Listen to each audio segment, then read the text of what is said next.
Good afternoon, Shawnee and Mountains Garage. I'm all disheveled here. It's late in the afternoon, I'm just picking up. And I've shot a few little clips throughout the week. I'm gonna dump them all together. Probably call it a shelf life video about tools.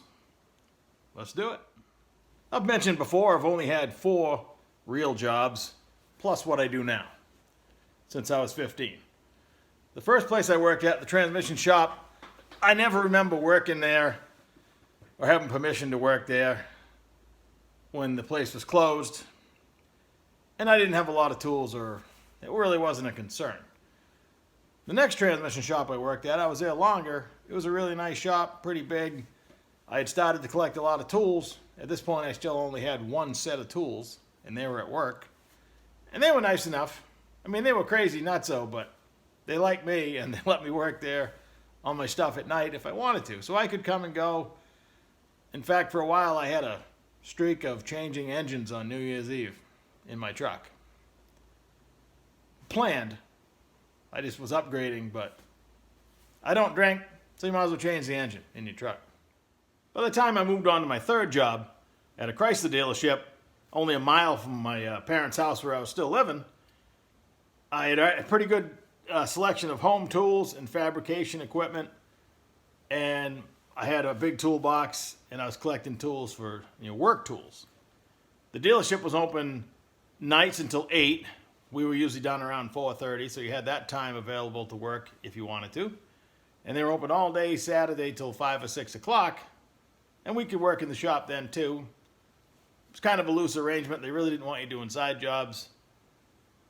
But on the positive side, it was flat rate, individual flat rate, and you had 2 bays. So many times I'd have my own truck or vehicle in the other bay, my spare bay, and on the left I'd be doing stuff. I built, I swapped my truck to a 396, swapped a couple of them. A big block swaps were the norm, so I think I put a 396 in a half ton, and I put a 454 on my dually. Right sitting in the bay next to me while I was working. If I had 5 or 10 minutes, I'd be over working on that. The service writer, dispatcher guy was, he liked me too, so he'd come get me if he needed me to make some money.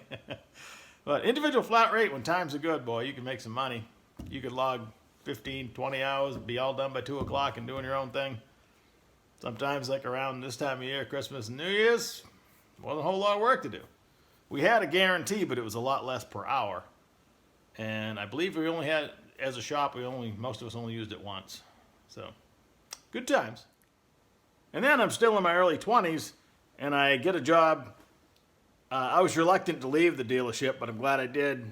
Took a huge cut in pay, but it all worked out in the end, and I started my 28-year service at the second richest municipality in the state of Maine. I wouldn't say we had every tool, but we had most every tool known to man. And it was pretty much allowed. You could work on your own stuff at night. Again, you're not supposed to be in there working on other people's cars. It had to be a relative, but I was single most of that time, so I was only working on my own stuff. But we had a lot of stuff. We had somewhat of a machine shop and a fabrication area and, big shop, welders, you name it. So I lived a half an hour away, and I'm glad throughout this whole 28-year process, I went ahead and built this shop. There was a few times different managers come and go. They don't want you working in the shop. So I could see the writing on the wall. Someday, it's just a whole lot easier to have your own shop at home. So I didn't fall into the trap of not buying tools. So I pretty much did double everything. But there's a lot of things I'm still trying to catch up on that I was just used to reaching for. Like, for instance, we had a snap-on puller set, the one with the big glass doors, with everything known to man. As long as somebody didn't bugger it up too bad and it got replaced, it was good. I only got some mishmash pullers here. So I've been shopping, and I found this. Look at this box. I'll flip the camera out. I'll show you the inside too, but it came with like an old Life magazine, and this thing is like brand new. But this is the puller I would always reach for. I had the slide hammer and a bunch of other snap-on puller stuff, because the snap-on puller stuff was nice, and at the time, the best you could get. And the stuff I got some KD, some OTC, some God knows what. Just a pile of junk. And I have specific pullers for like harmonic balancer and steering wheels and all that kind of stuff, which is the steering wheel set was also in that kit. So with the addition of this one, I'm okay in pullers. So let me show it to you. I'm probably not going to hang on to the box, even though it makes me happy. It brings me back to other times. And I open it up, and this is what came with it, which is funny. I can use it for packing material, but the puller itself still got like the shipping dust on it. I guess it's probably been used, but it's not hurt any, that's for sure. Again, I found it on eBay, and I believe shipped it was less than 200 bucks, which I haven't priced it lately, but I'm sure that's a deal. Again, this video is totally random, different clips, but I made these and gave them to the guy that was painting my Nova because I wanted him to align my subframe. That's what these are, and they go in the holes provided by GM. That hole that GM provided, doing it through the lens here, goes up into the hole in the body, and that's how you line up when you bolt in the subframe.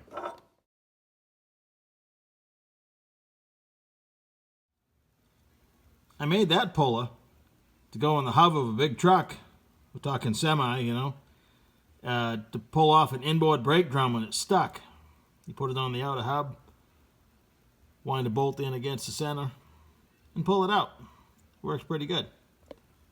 I found myself reaching, we had a lot of engine machine tools at the municipality, and I was pretty much, you know, me and one of the two other guys would, the only ones that would really dive into them, so they stayed in pretty good shape, but I was always reaching for a cam bearing tool, so I finally bought one of those. They weren't really that bad, but it was on my list of things that I didn't have access to anymore. Really big wrenches and sockets. You don't think about how convenient they are until you don't have them. I used to have access to a Sioux valve and seat grinder. I picked this up, I made a trade, I built the guy a Turbo 400. I traded those like money, apparently, if you watch this the whole video.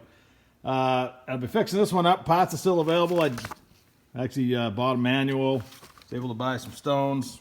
I have the seat machine too. I need to make the oil tank, that's not part of it. It slides in there, or find one. If you happen to have one for a Sioux model 6024, I'm looking for one. The story is this was at a prison to teach inmates a skill, and every night they had to take all the knives and sharp stuff off it, but supposedly she's a low mileage cream puff. I had these little half moon pieces of steel laying around from another project, and I extended the legs and reinforced it, and this makes a really handy rear end rebuild stand. It rolls around. Pretty cool. Speaking of rolling around, I'm sure you know these $7 or $8 Harbor Freight furniture moving dollies. I use them for everything. My trailer's full of them so I can move all the transmissions around. You just can't beat them for the money. I know, again, politically correct or not, for $7 I can't go wrong. You've seen my old tire machine and balancer in another video. There's nothing wrong with the balancer. The tire machine is old. It does do the job. I'm in the market for a rim clamp, a simple one. I haven't found any deals, and when they're posted, usually they're wore out and they're gone in 10 minutes. So they're still bringing in the big money. So I'll wait it out, and if luck, if it works out, I'll have one. I actually went to buy one last summer. Had the cash in my pocket. I was the first one there because, again, it was going to go fast. It's supposed to be a Matco. I got there, it was just stuck on an imported one. The guy actually said, "Oh yeah, it's not a Matco. I should have told you that." Well, I didn't buy it. I kind of wish I did, because as I researched it, it was still a good deal. But hey, you hesitated, it's gone. At the time, I said, nope, I'll keep looking. But always having access to a tire machine and balancer that didn't belong to me was a nice perk all those years. Then I had to buy my own junk. The lifts, I bought this one first. I wasn't even finishing the inside of the garage. I insulated and put the wallboard and painted around this thing. Just the way it worked out. But this was America's Pride was the name. The guy delivered it from Rhode Island on a trailer to me. And we bought two, another guy and myself. And in the deal, I didn't know it was going to be a good unit at the time, but this transmission jack has been fantastic. It hasn't never leaked a drop. I'll probably jinx myself now, but you can see I don't take very good care of it because it's dirty-ish. I don't know if you consider the dummy transmission a tool, but it is handy. And if you follow me in Turbo 400s, I finally said, hey, I should see what kind of case that was, and it's an 8-bolter. This was a nice looking case. I don't remember why I chose it to use as a dummy. Might have just been just random, but I let a buddy or two use it, and they leave it outside, and this is what it looks like afterwards. I could probably still save it if I thought it was usable. I don't remember. 10 years later, I bought this lift. I bought it from Napa. It's a forward lift. It was twice the money of this one at this point, but still only like $2,200. I installed it myself, and it's certified and all that stuff. It's no different than this one. They both work just fine. They're both imported. Draw your own conclusions. Somewhere in this video, I was working on this transmission. Now it's done. This is one I'm trading for the twin Borg-Warner S366s. Hopefully in the next day or two, that'll be a different video. I also used to be spoiled by having access in 3 of my 4 jobs to a parts washer. So the first summer I was employed, this was on my long list of things I needed. I'm narrowing it down. And I bought it for $300, and it didn't work. The guy threw in a brake lathe, which I fixed and sold and paid for this machine. And then with a little research, and believe it or not, I'm looking for the phone number. Oh, right here. I called that number. The lady that picks up knows everything about this machine. Walked me through some of the diagnostics because the electrical was messed up. Turns out the pump was bad. And I ended up sourcing one, not with her, but somewhere else. But from her, I did buy some spare parts for it. So if it ever broke down in the future. But it's a great unit, and I'm into it really right. And don't know what to do without it. The actual event that kind of led to this whole video, and I apologize again because it's kind of like, you know, going up and down the hills here, but I'm going to stick in at the end. So this is me saying goodbye. I'm 150 subscribers away from 1,000. I was watching some events that happened on some other channels that were, you know, only 200 or 300 subscribers, and if you could ever get discovered, man, you snowball in a hurry. And maybe someday that'll happen to me, maybe it won't. But at this point, I'm having fun doing this. It's kind of a nice outlet. It's as good for me as it hopefully is for you. Again, I'm at home. I got nobody to talk to. I also talk to you. So anyway, this is me saying goodbye. I'm going to stick something at the end here that another discovery of a tool or use of a tool I found. I hope it ends and makes sense. If not, I'll have to jump back in and say goodbye again, I guess. But you can handle it. This is it. This is me saying goodbye. Happy New Year if I don't talk to you. This is the 30th today, I believe. The eve of New Year's Eve. Yeah.